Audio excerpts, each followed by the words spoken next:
As long as it's funny, that's what matters. As we'll look at the draft today and see if we do get that to happen. It'd be like you said, it'd be funny, but I do doubt it. As between Silent Mirage and Sleeping Pandas, we of course got the Atlas, the Juno Luna up against Kai, Era, Juliet. Now, Gravity, we were talking a bit about the Julie Kai a bit before this too. I think this could be a lot of fun to watch. Yeah, no, the Era Julie is really popular right now, and due to its ability to shut down Estelle X. Estelle X has a really tough time dealing damage into two people running well fed. But that's not the case this game. It is way different. We have Silent on Era, not running the well fed, presumably, and he's just going to be here trying to out core control the Juno. In my opinion, it's about a 50-50 matchup. Kind of difficult to see who's going to win, but I think the damage and extra core control and pressure provided by TGZ is going to kind of help them cut down Silent, not let him get any more of those goals. I mean, for now, as we pop into the game, nice goal. I mean, it was a nice save, at least by Mira, but currently a lot of pressure going over Swithia's side. But currently, it seems the midfield control seems to be decently even between these two teams. And one thing that we're looking a lot at is Lyarri's midfield control, right? Because you were saying the absolute goal at midfield, and considering you might have a Juna bias as she just gets off the map. Perhaps. I'm a bit of a fan of the champ.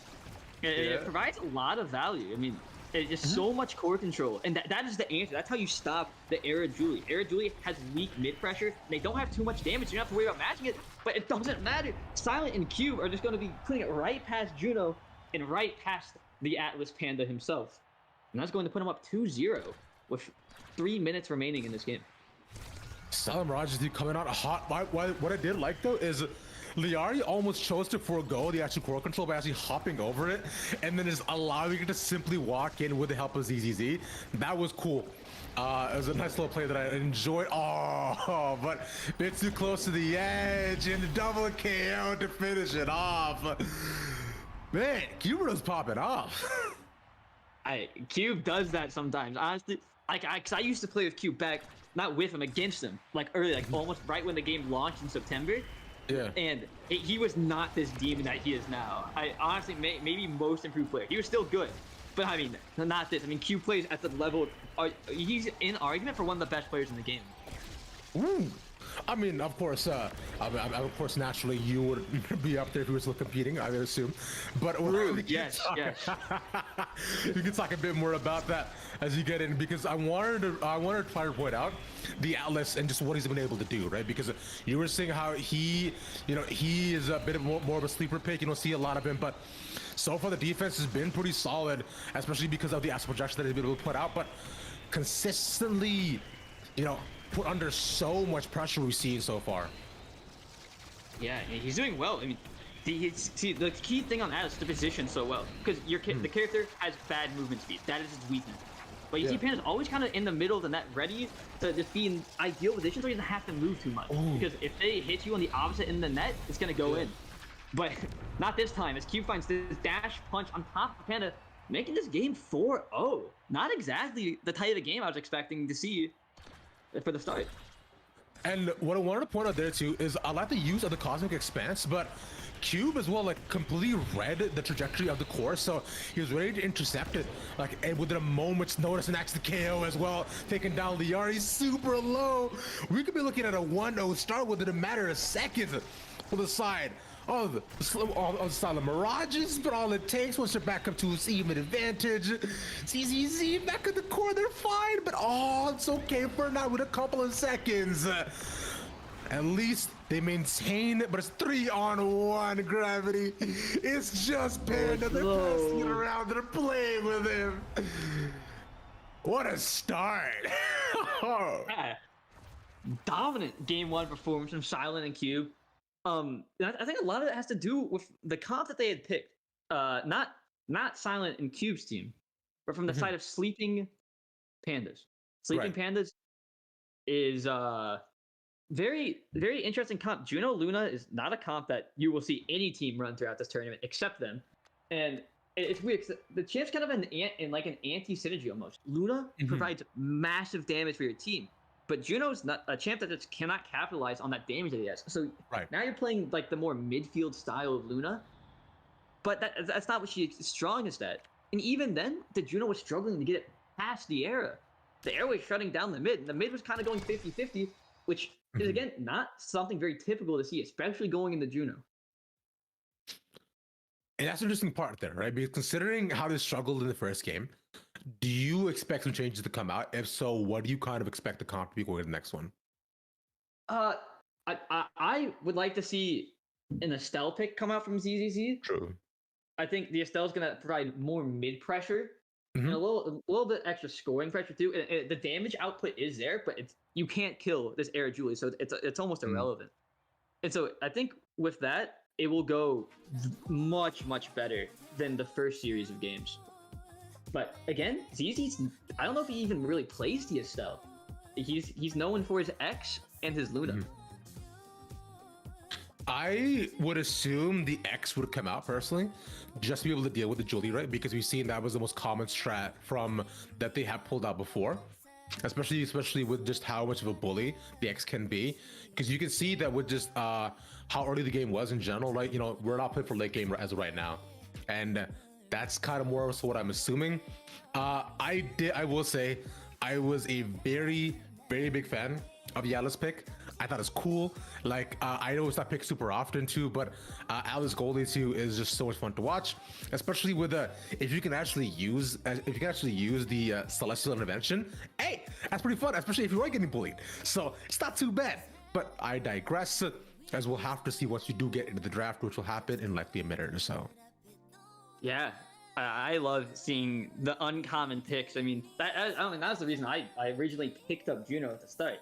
Is because everyone's like, wow, this blue slime girl looks terrible at the game. But I just drawn to her. And the champ is so much fun. Everyone's like, why are you playing this champ? I mean, people are like, this champ's terrible. I get messages like, wow, like, I can't believe you're playing Juno. And now it's not the same story anymore. And I just the factor of picking a champ that no one else is experiencing with, I find so much fun, and I think Panda thinks the same way. Right, and I remember when we first started talking as well about this too. Personally, when I first started playing the game about a couple months ago too, Juno was the first champ I personally unlocked because she just seemed really cute and fun. Honestly, that's just my assumption on it. But we'll talk more about Juno if she does end up coming up. For now, Style Mirage look to lock in their own picks, and the Kai Estelle Julie classic comp. We've seen this happen over and over. This is like the main meta picks we've seen consistently. On the other end though, Sleeping Pandas, the Luna, the Juno, and expecting an X here, but we'll see what goes on. Ooh, Cube is gonna lock in the Julie. Yes. X may be banned. Estelle Julie, pretty popular variant of the Estelle X comp. It's like, yeah we want to run Estelle X. But, you know, if we don't have the option of X, Julie covers a similar niche, not the exact same. Julie more scoring pressure than X has in exchange for a little less damage. But I think the comp's still going to play the same way. And I think ZZZ is going to die a bit in this one. Yeah, it might be a tough time for him because I was wondering if they would maybe try to switch positions, taking Panda out of goal. But Estelle goalie, of course, he was just, you know, a solid pick. The piercing shot that goes a bit wide. And now once again, Cube putting all that pressure onto SirRedPandaIII. All right, not going to go down just yet as they manage to clear it out. And for now, we're back more to an even position between two of these teams. As I say that, my bad. Oh man, becoming a lot like me, man. I'm telling you, it's like everyone knows about the caster curse, but in OS, it is amplified 15x. You can even think about it. Like, this game's looking pretty nice. Just a thought will change the outcome of the game. And then it's now 1-0 after you dare say those words.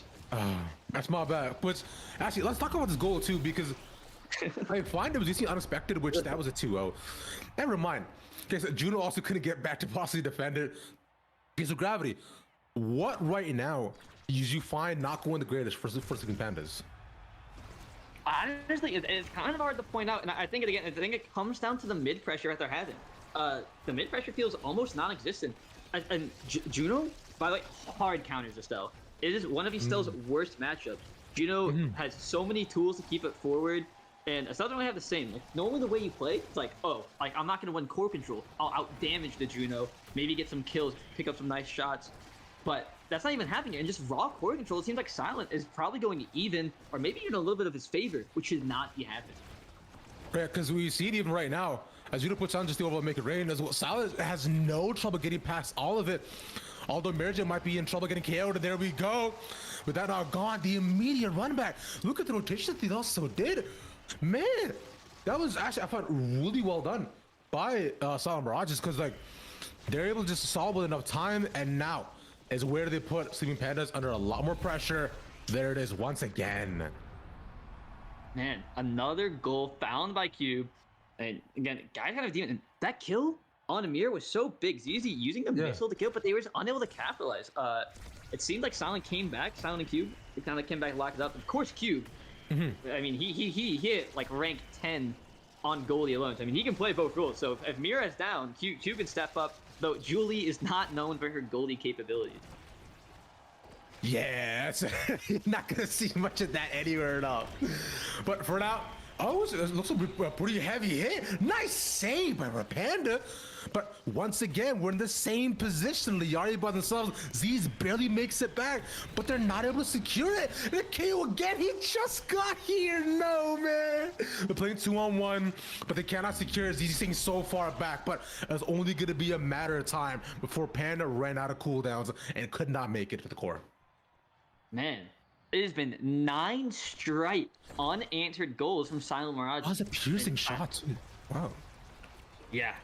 It seems like Panda strike shot the wrong way. Unfortunate. And I think even if he does strike the shot the right way, it might not go right. The thing is about Sleeping Pandas, they haven't had a lot of practice as a team together. Because previously, Miragent was actually their goalie up until almost the very end. And some team switch arounds happened. And now he's on the receiving end, getting scored on by his former teammate.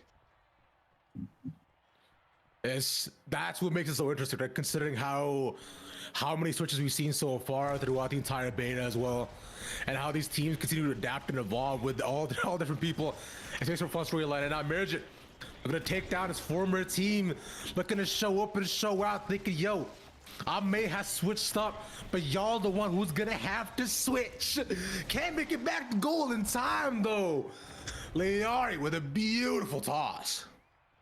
And Silent Mirages, I think they maybe got a little too cocky. You know, when you score 9 goals unanswered, you're like, oh yeah, game's gonna end it. Like we can end it out. But the game is not finished yet. There's still 4-2. There is a chance for Sleeping Pandas to come back and maybe even win the series. Right. All you gotta do is manage to just get one more, and so that way at least it'll force the OT scenario if anything. For now, one more shot remains. Silent, one more. Oh, by a fraction, cannot get to the core. Okay, taking a look at how that happened too, because like you just saw how fast it became almost unreadable, and Lyarri just kind of just skirted around it within a second, and with that, that'll be the win. 2-0 start. Wow, what a dominant game 1 and game 2 from Silent Mirages.